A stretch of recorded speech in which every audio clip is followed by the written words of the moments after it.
बिस्मिल्लाहिर्रहमानिर्रहीम। अस्सलामु अलैकुम। पाकिस्तान की तरफ पहला सफ़र। बानिए पाकिस्तान की पहली मरतबा बतौर गवर्नर जनरल कराची आमद का तज़किरा। किताब का नाम है मोहम्मद अली जिन्नाह।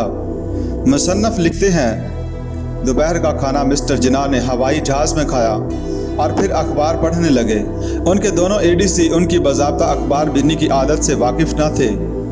आज पहली दफ़ा उन्होंने देखा कि कायद-ए-आज़म ने सलीके से एक एक अखबार इस अंबार से उठाया जो उनके बाएं हाथ पर रखा था। पढ़ने के बाद उसे फिर दोहरा किया और दाहिने हाथ पर रख दिया। इस तरह बाएं तरफ का अंबार रफ्ता रफ्ता दाहिनी तरफ मुंतकिल हो गया। इनके दोनों एडीसी आपस में इनके सलीके और बाज़ाब्तगी पर राय ज़नी करते रहे। इस दिन के अखबार मिस्टर जिन्नाह की कारकर्दगी और कामयाबी के तज़किरे से पुर थे। इन्हें पढ़कर कायद के दिल में जो जज्बात पैदा हुए होंगे उनका हमें कुछ इल्म नहीं। दौरान सफ़र जो लोग इनके साथ थे उनका कहना है कि कायद के जज्बात का कोई असर उन पर ज़ाहिर ना हुआ। 4 घंटे के इस सफ़र में उन्होंने सिर्फ एक मरतबा लबकुशाई की। चंद अखबार उठाकर उन्होंने रब्बानी की तरफ बढ़ाए और कहा, आप ये अखबार पढ़ेंगे। इसके बाद ख़त्म सफ़र तक वो बिल्कुल खामोश रहे। जहाज़ जब कराची के करीब पहुंचा तो कायद-ए-आज़म ने नीचे नज़र डाली और देखा कि हज़ारों आदमी उनके इस्तकबाल को तैयार खड़े हैं। ये इस कौम के फ़र्द थे जिन्हें अभी भी कायद ने सियासी ग़ुलामी और माशी ज़बरदस्ती से निजात दिलाई थी। इस मजमे में अक्सर अफराद सफ़ेद कपड़े पहने थे और हवाई जहाज़ से यूँ मालूम होता था कि नीचे एक वसी बर्फीला मैदान है। इन दिनों कराची की हर सड़क पर महाजरों और पनाह गज़ीनों के काफ़िले दिखाई देते थे जो थोड़ा बहुत एहसासा हिंदुस्तान से बचाकर साथ ला सके थे। वो छोटी छोटी गाड़ियों पर लदा हुआ था। कायद का खैर मुकद्दम करने वालों में बहुत बड़ी तादाद इन महाजरों की थी। इस दिन इन्हें यहाँ कहीं पानी का नल नज़र आता, उसमें उन्होंने अपने कपड़े धो डाले, फिर धूप में इन्हें सुखाया और पहनकर हवाई अड्डे का रुख किया।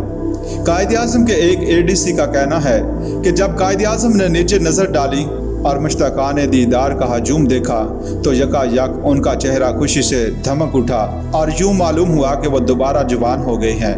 हवाई जहाज़ ठहरा तो सबसे पहले कायद इसमें से उतरे। उनकी हमशीरा उनके पीछे थी। लोगों ने कायद-ए-आज़म जिंदाबाद के नारे बुलंद किए और दीवाना वार आगे बढ़ने की कोशिश करने लगे ताकि वो अपने रहनुमा और मसीहा को जी भर कर देख सकें। कायद के चेहरे पर इस वक्त भी इनकी मखसूस मुस्तकिल मिजाजी और तन्हाई झलक रही थी। उन्होंने कागज़ों का एक संदूक अपने नेवल एडीसी के सुपुर्द करते हुए ताकीद की कि उसे बहुत एहतियात से रखें। फिर उन्होंने मुस्लिम लीग के लीडरों से मुसाफा किया जो उनके करीब खड़े थे। कायद-ए-आज़म जब इनके सामने से गुजरे तो उनमें से कई एक रो पड़े। हवाई अड्डे से अंदरून शहर तक लोगों का हजूम समंदर की तरह फैला हुआ था और इस भीड़ को चीर कर कायद-ए-आज़म की सवारी के लिए रास्ता साफ किया गया।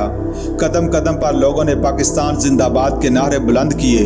हाँ, रास्ते में एक मकाम अलबत्ता ऐसा आया जहाँ ना नारे सुनाई दिए ना जोशो खरोश का कोई मुजाहरा दिखाई दिया।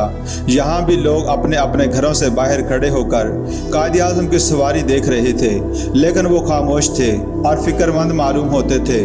कायद ने जब इसकी वजह पूछी तो उन्हें बताया गया कि ये हिंदुओं का इलाका है। पाकिस्तान के इन शहरियों के लिए ये खुशी का दिन न था। कायद ने कहा, हम इन लोगों के लिए पाकिस्तान में अमन और सलामती का एहतमाम करेंगे।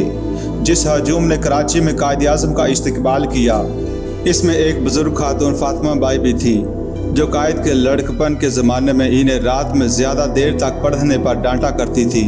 इसी हजूम में नाजी जाफ़र भी थे जिनके साथ कभी कायद गलियों में गोलियां खेला करते थे और जिन्हें उन्होंने क्रिकेट खेलना सिखाया था।